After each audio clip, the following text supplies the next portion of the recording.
Today I'm putting the Korg MS20 Mini up against the new Behringer K2. If you've seen my K2 unboxing video, you'll see me playing around with it literally out of the box. Really impressed with it. Nice little unit, nice weighty little thing. You know, it sort of feels nice and solid. Sounds pretty good as well. MS20 I've had for a few years now. I got this pretty much as soon as they came out. I thought it was a brilliant idea, as is Behringer's idea of remaking all these old synths. So this is a bit odd really for Behringer, because Korg have made their own version, their own mini version based on the original design, which sort of Moog hadn't done with the Model D. Roland hasn't done an analog version of the 808. And I know Behringer are bringing out an Odyssey and stuff as well, so it's quite interesting waters these are, I think. So it'll be quite interesting to see how these stack up, you know, one sort of new clone to another. Main differences are the Korg MS20 Mini is more expensive. It's in the UK there's 444 to 480-ish pounds. In the US it seems a bit cheaper at $421, but I think you might have to add tax to that. Behringer in the UK is £299. I think it's 299 euros throughout Europe, and it's 330-ish dollars in the US. Again, I don't know if you add tax to that or not. So price wise, not a huge amount in it. So for example, in the UK we're looking at an extra £140 for the Korg version. But you do get a keyboard. It's slightly larger, and you get a pitch bend, which you don't get on the Behringer. But on the Behringer you get two filter types, filter 1 and filter 2. The Korg is based on filter 1, so filter 2 is an addition that the Korg doesn't have. But from a form factor perspective, they are very similar in size. The Korg does have a bit more space around the panel here. As I say, the main difference is the lack of a pitch bend modulation wheel on the Behringer. What you've got on the Behringer, you've got the trigger button, which is up here on the Korg next to the keys. You've got the trigger button to the right on the panel. You patch it in here on the MS20, and next to that you've got the pitch bend or modulation wheel, I should call it. Here you've got the trigger out switch, which is equivalent there, and you don't have an input for a modulation wheel on the Behringer. So if you want to play solos on the Behringer, like you would on the MS20 Mini, using the cutoff, for example, to control the VCF, well, you can't do it on the Behringer. They've both got 5-pin MIDI in, but they've both got USB. On the unboxing video, I use the MIDI in here, but I'm using the USB at the minute, which I think is what most people would do. Behringer also has a MIDI through, which is really useful. The Korg doesn't have that. And the Behringer also has a nice full-sized output. On the Korg, you're reliant on this signal out at the top right that you wear on the original. Behringer also has that up here as well. So, enough of the waffle. Let's have a listen to it. So let's just take a quick look at the frequency analysis and the oscilloscopes on these like we normally do. I think the differences are going to be so fine you're not going to hear much difference between them maybe, which is a good thing for both of them if they're both based on the same circuitry. So let's start off with the triangle.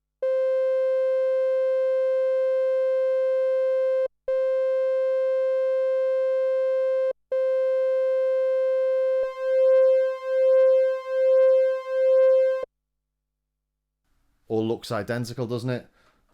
And let's go to the sawtooth.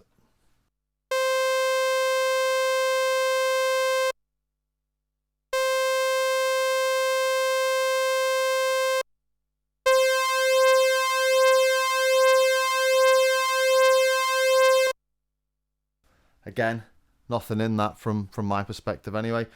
So let's move over to the pulse, and we'll start off on a square and move the pulse width to 0.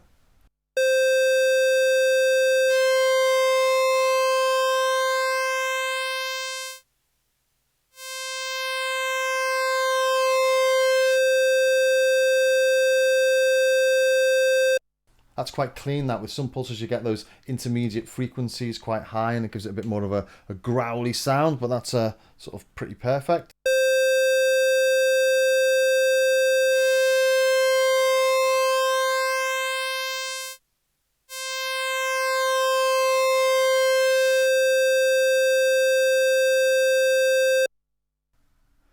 And that's even clearer. If you look at those intermediate frequencies, there's slightly more on the MS20 and the 0 on the K2. Nothing that I think you could actually hear though.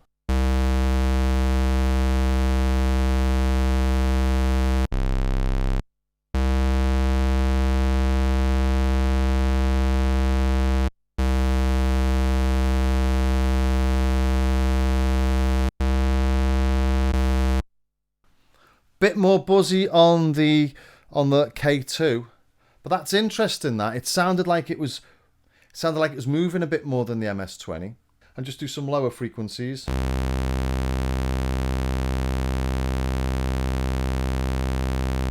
Definitely a lot of movement in that, isn't there?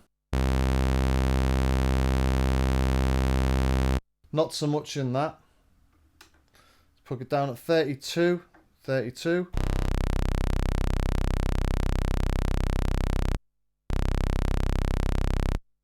So yeah, there's a bit more, I don't know what you'd call it, it's like sort of wobbling, isn't it?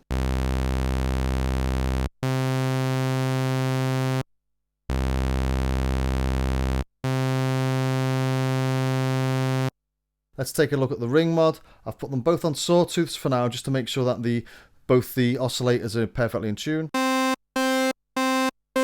with each other. So there's no beat in there. Nothing there to speak of. So let's switch over to the ring mod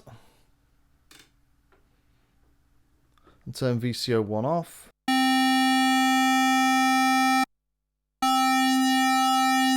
So a tiny bit of beating on that. So let's detune them slightly.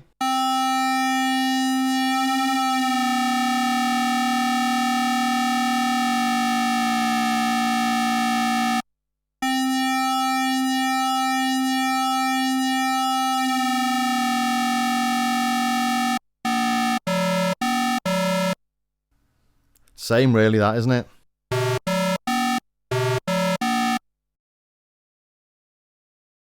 Okay, the big thing on the MS20 is the filter, so let's move on to that. Using a sawtooth on VCO1 on both of them.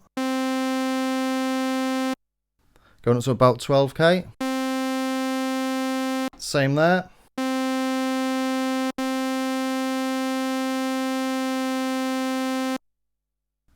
So again, you can see that in the frequency analysis that the Behringer's got that sort of little quiver. Oh, you can hear it as well.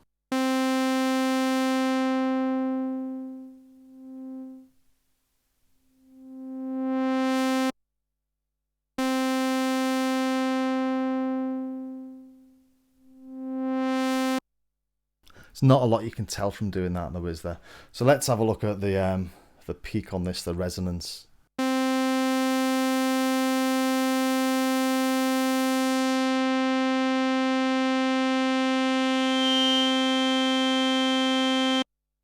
And there we can see it about 3k, this lovely little harmonic peak.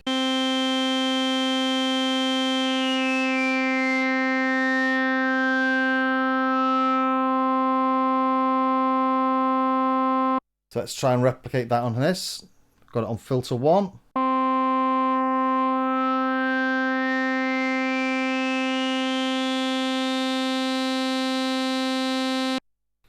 So, what do you think? I mean, that's an overall flavour is pretty similar there, isn't it? Until you listen to them like that. As you're moving through the harmonics, they interact with the harmonics in the same way, but they do have a different sort of tone when just playing the single sound. E-oo, e-oo, e-oo.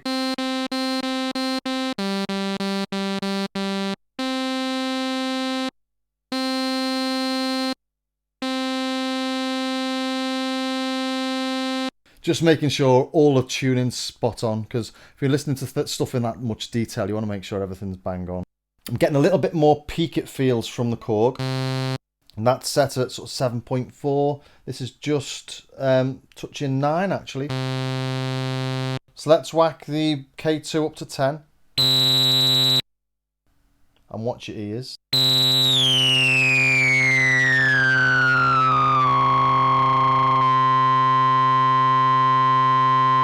So you can see all those extra individual peaks. You get that real rawness, the grittiness that you get in that MS20 filter.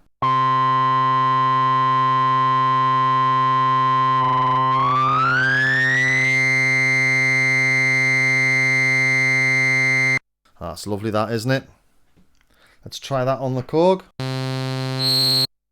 So as soon as I get the peak up, it seems to be going a lot more, well, peaky.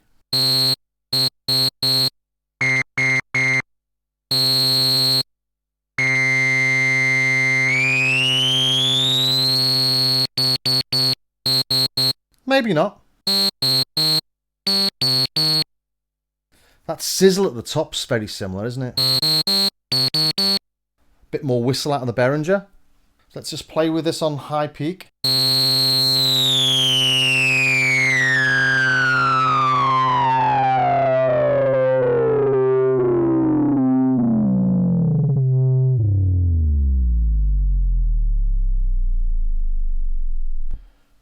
I hope you've got big speakers or big headphones on, because that's amazing, that bass.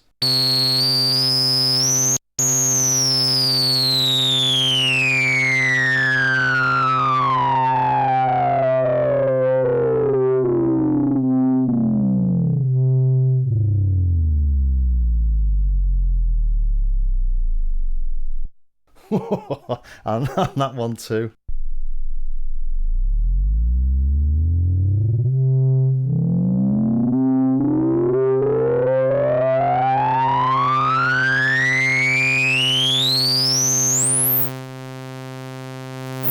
And off it goes into the stratosphere. Let's try that again here.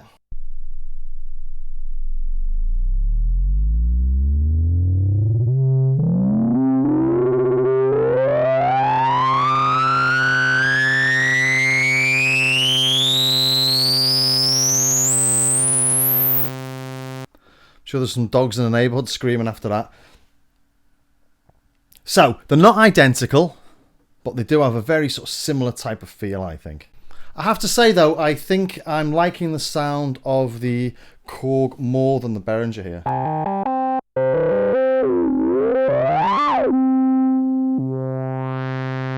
What I'm doing is taking it up just so it's about to self-resonate. Leave it there.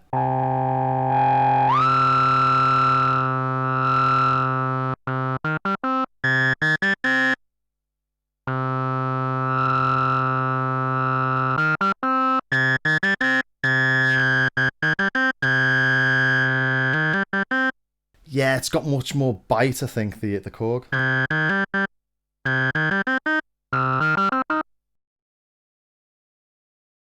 But then the Behringer has filter 2. And let's just go through that quickly, but it's not the same. It seems to lose a lot of the bass that you get from the original filter.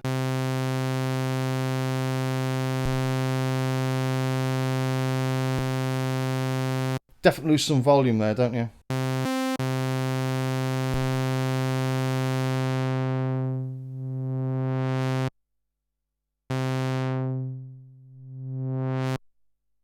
So this is filter 2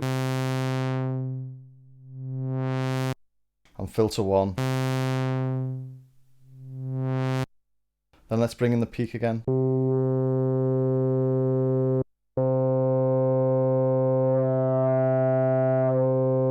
So on full peak, filter 2, it's not self-resonating. Filter 1 just got so much more balls, hasn't it? Filter 2. But let's take it down from top to bottom. So you can see straight away that the peak is visible on the frequency analysis on filter 2, where it was just off the scale on filter 1.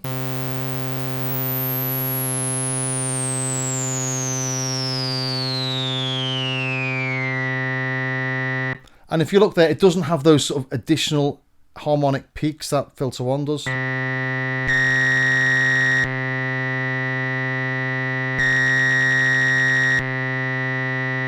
So much smoother.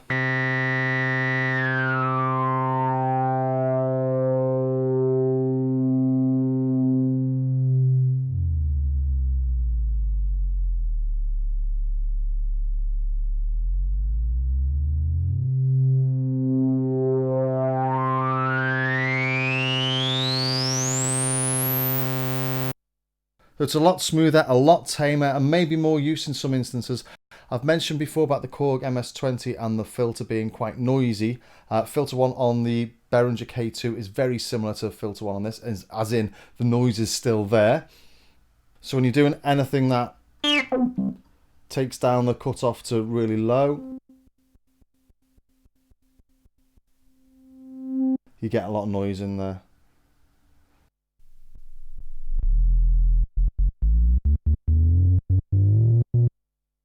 That might not seem like much of an issue there, but there's enough noise in there for it not to be usable in some instances. So like I've said before, I just use another keyboard if I'm doing that sort of thing. But again, this filter 1 does have that noise as well.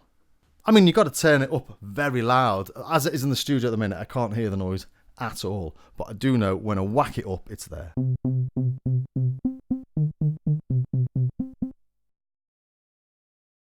Okay, let's look at the high pass. Simple sawtooth again.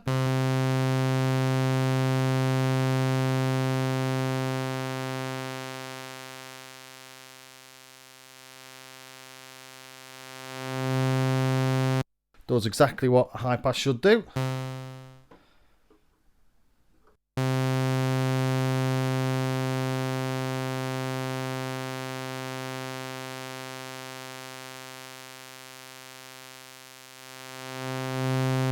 As does that, but that's not what's interesting about the MS20 high pass, is it? It's the resonant high pass that makes it interesting.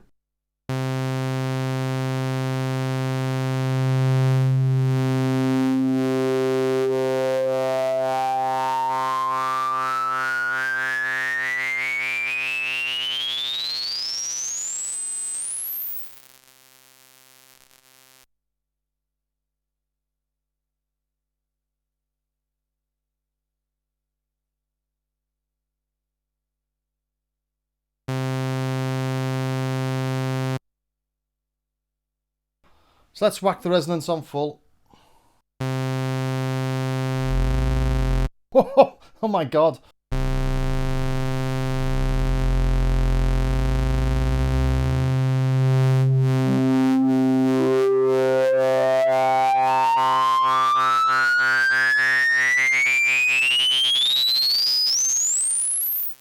It's a bit like the low pass there. It's got those sort of additional peaks.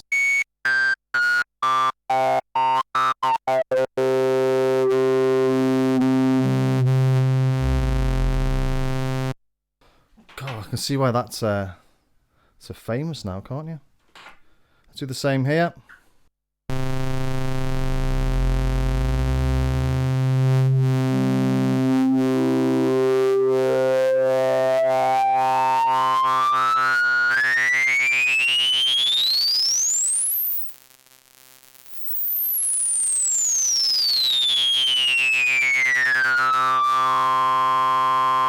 And again, you can see those additional peaks on this. Let's try that up here.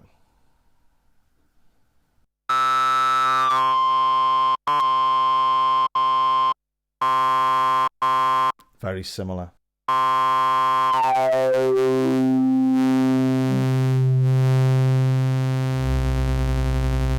Nasty.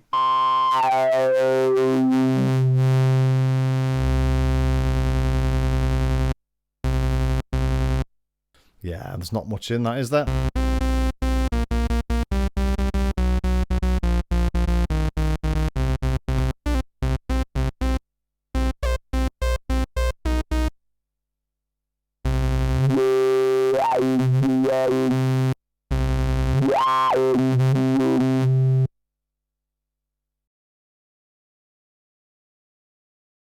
Talk a little bit about the envelope generators, and I know envelope generators aren't the most exciting thing, but on the MS20 they act differently to most ADSRs, plus they've got a hold. So let's have a quick look at that, shall we? When you're looking at the amplitude generator, so just looking at the amplitude, it does sort of what you'd expect. It'll drop through the decay time to the sustain level.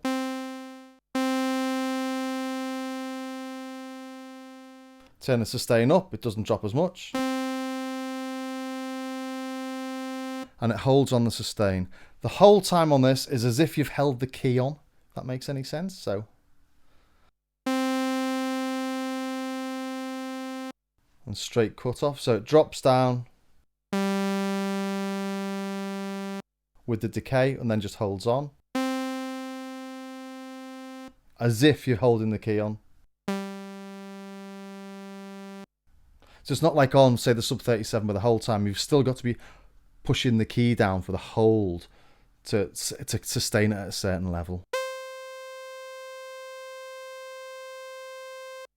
So one interesting thing. So let's see if this is doing the same.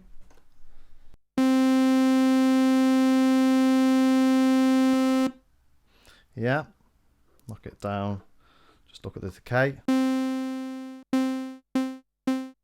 That's on as low as it'll go.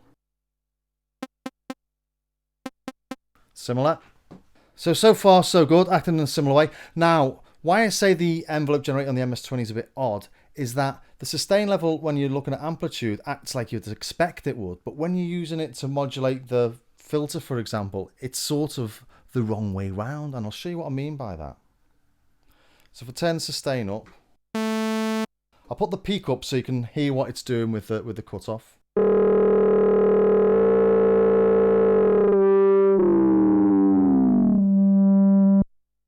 And you can hear and you can see on the frequency analysis that as I bring in the envelope generator, the cutoff is reducing, and you'd think it would be going up. Well, actually, at this point, you think it'd be doing nothing because I'm just holding it on. So there's some weird interaction going on between the amount of modulation you're getting and the sustain level, because if I turn the sustain down,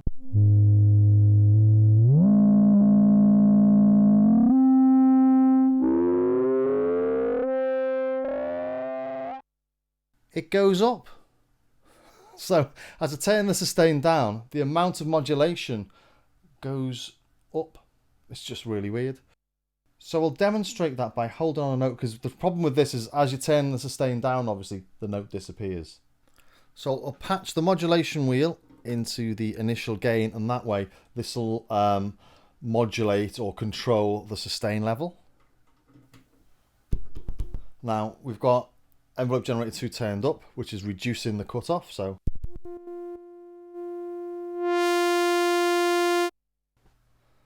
now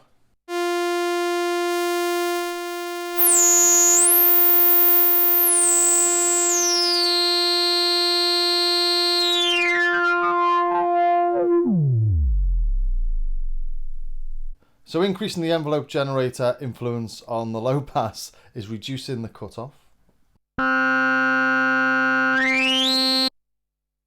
And then decreasing the sustain level increases it again.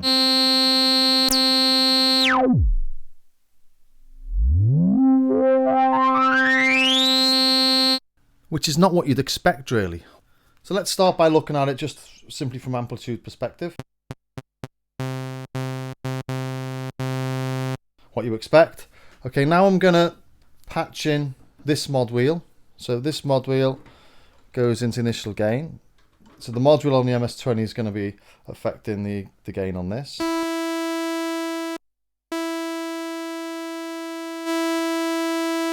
There you go. So I'll do the same again. I'll take a look at how the filter interacts. So let's turn the amplitude sustain up.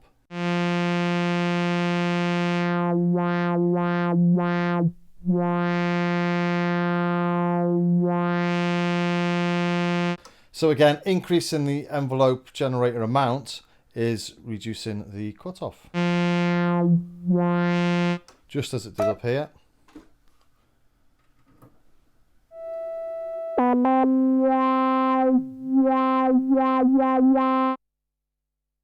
And as we increase the sustain level on the K2, it reduces the cutoff as it did on the MS20.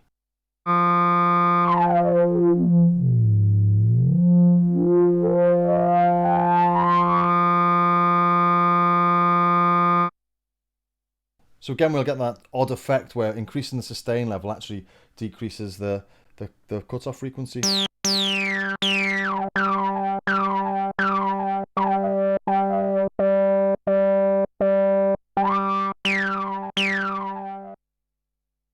So yeah, envelope generators aren't the most exciting thing, but the Korg MS20 does act differently, and the MS20 Mini and the K2 are both showing those differences, aren't they? They both act in a similar manner. Okay, let's take a look at the external signal processor on both of them. I'm going to play a guitar part from Logic. I'm just going to go into the signal in and then just show you how you patch this. So you go frequency to volt converter, take that and put that in the VCO 1 and 2 CV in, and you take a trigger out and stick it to the trigger in. Really simple. So I've already pre-patched that one. I've already set this up, so I know this works. Put a signal in. Again, this is why I'd rather have a nice big connector, but we're stuck with these, and this is pretty bad for the connectors actually, for the sockets, because you can put too much stress on them, so it's not an ideal way of doing it, but just to show you now.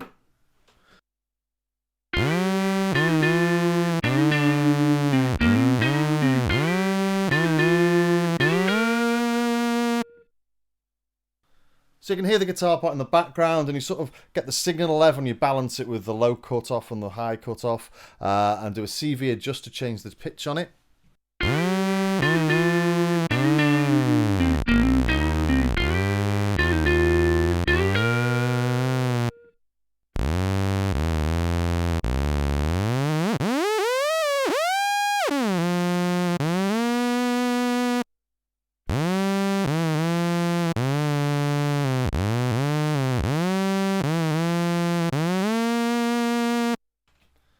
So it takes a little bit of playing around with, but I'm talking like maybe 30 seconds, maybe a minute. Let's try it down here.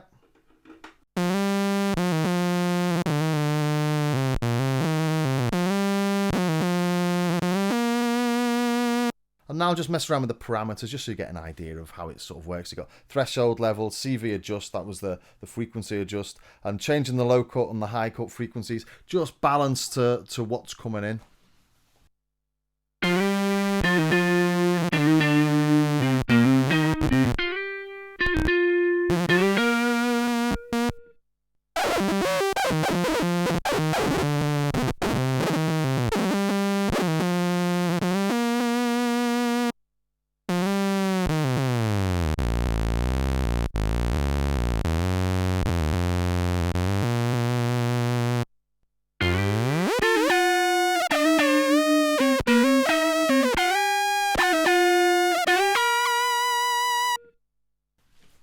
Yep, so works fine. About the same as each other when you start playing around with them. There's not any big difference. They both work. Let's just quickly look at modulation then. Let's just see if the speeds are similar. So let's modulate the pitch with the triangle.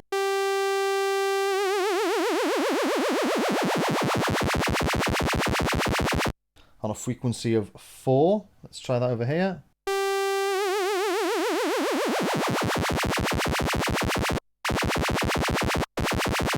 Very similar. Let's whack that frequency up.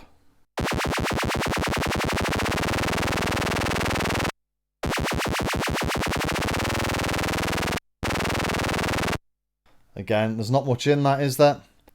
That might sound a bit different with the pulse, so let's take out the envelope generator, put this into total.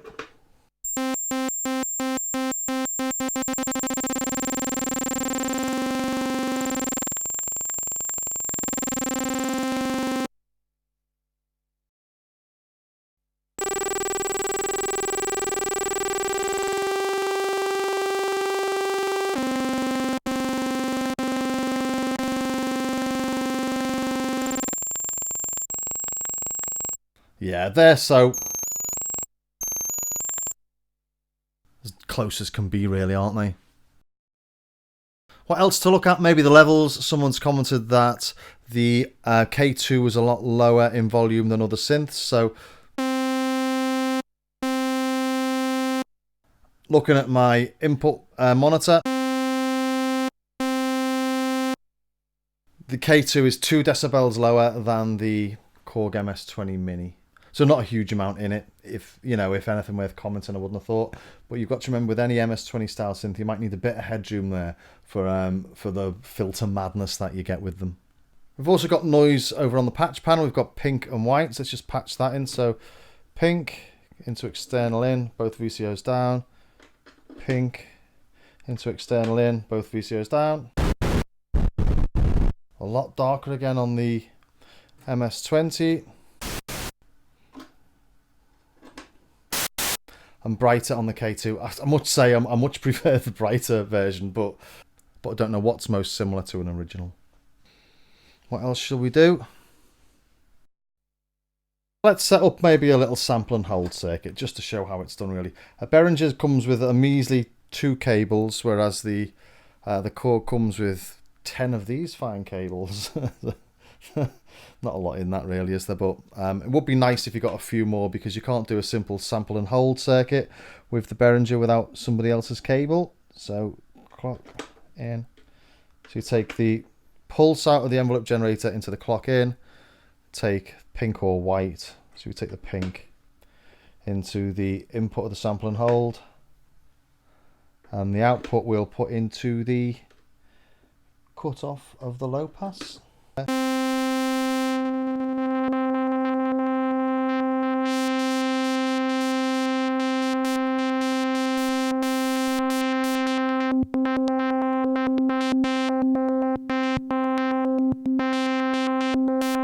And remember, when you do that, to turn this waveform shape all the way to the right so you get a tiny pulse, so it's sampling a tiny amount of the noise.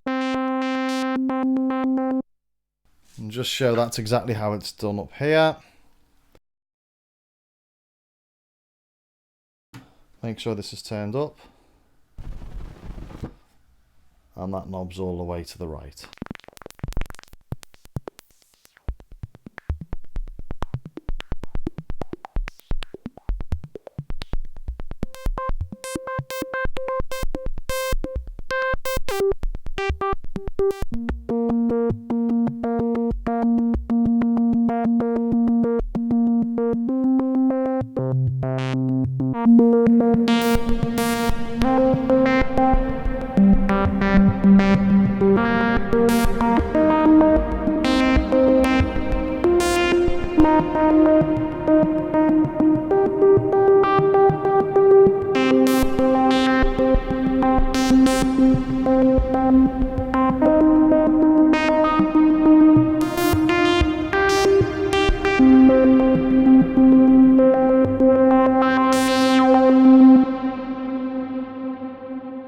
So in conclusion, you know, which one would you buy?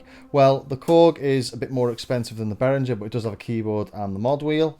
The Behringer fits in Eurorack. It's slightly smaller, but it's still legible. As far as build quality goes, the Behringer feels actually solider than this. This feels a bit lighter, I think, than the Behringer, and the knobs are nice. But between the two of them, you know, which one would I buy? Which one would I keep? I do like having the keyboard on it, just because it's simpler for me when I'm in the studio messing about, and I know I want an MS20 style sound. I've got the keyboard, I'm ready. But if you haven't got the room, this is, you know, this is great, and you save yourself £150 maybe thereabouts. It's got the additional filter and sounds like an MS20. I mean, the two of them don't sound absolutely identical, and I think I prefer the sound of the Korg, but there's not much in it, is there? Other people might prefer the sound of the K2. So I hope that was of some use to somebody somewhere. See you next time.